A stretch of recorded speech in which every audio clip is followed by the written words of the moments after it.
Ngayong muling magbubukas ang Japan para sa mga international tourists after mahigit 2 years because of the pandemic. I'm sure madami sa inyo ang nagbabalak na at nagpaplano na pumunta dito sa Japan bilang tourist.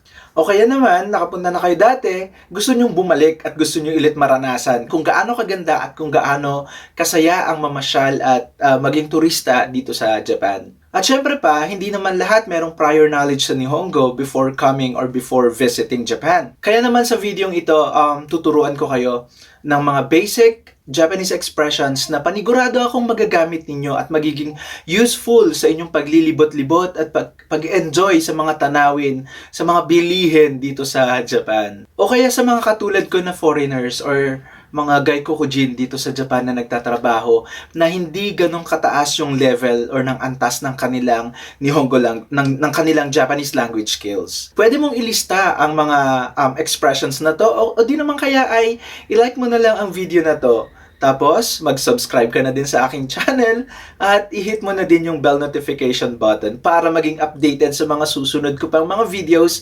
about Japanese language learning or mga Nihongo essentials para sa mga Pilipino at para sa mga iba pang mga foreigners na nagnanais na mamasyal o manirahan, magtrabaho dito sa Japan.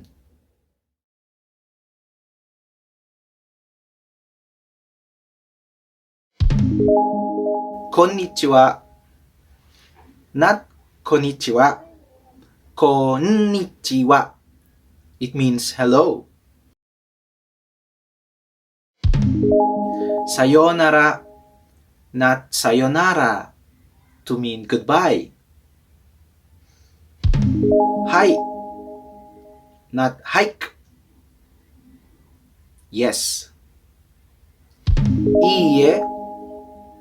Not iye. No. Iye is no. Iye is house. Okay or okay. Okay. Sumimasen. It means excuse me when you want to get the attention of someone. Shitsurei shimasu. Excuse me when you want to get past or you want to pass through something or you want to pass through some people. Sumimasen. It also means I'm sorry. Another expression or expressions for sumimasen to mean I'm sorry, we have gomen or gomen nasai. Dozo. Go ahead. Onegai shimasu. Please. Or it could also mean, could you help me? Arigato or arigato gozaimasu for more polite expression. Arigato or arigato gozaimasu if you want to say thank you. Do itashimashite. You're welcome.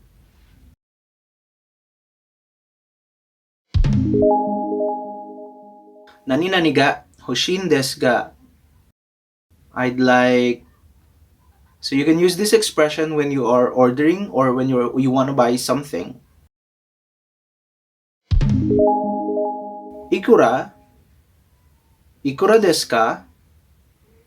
It means how much when you're referring to money. When you're referring to a quantity, you say donogurai or donogurai. Nani nani doko or nani nani doko desu ka? When you're asking where is the something. Nihongo ga dekimasen.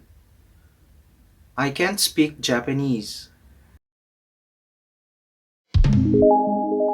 Eigo ga dekimasu ka? Can you speak English? Wakarimasen. I don't understand. Shirimasen. I don't know. Mou ichido itte kudasai. Please repeat that.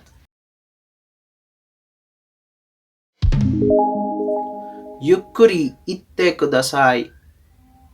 Please speak more slowly.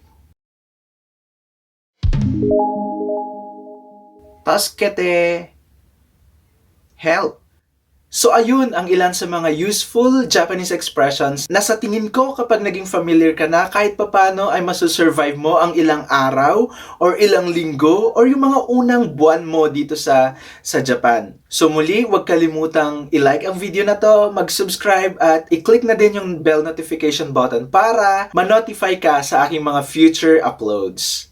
Hanggang sa muli, today, I'll see you again next time.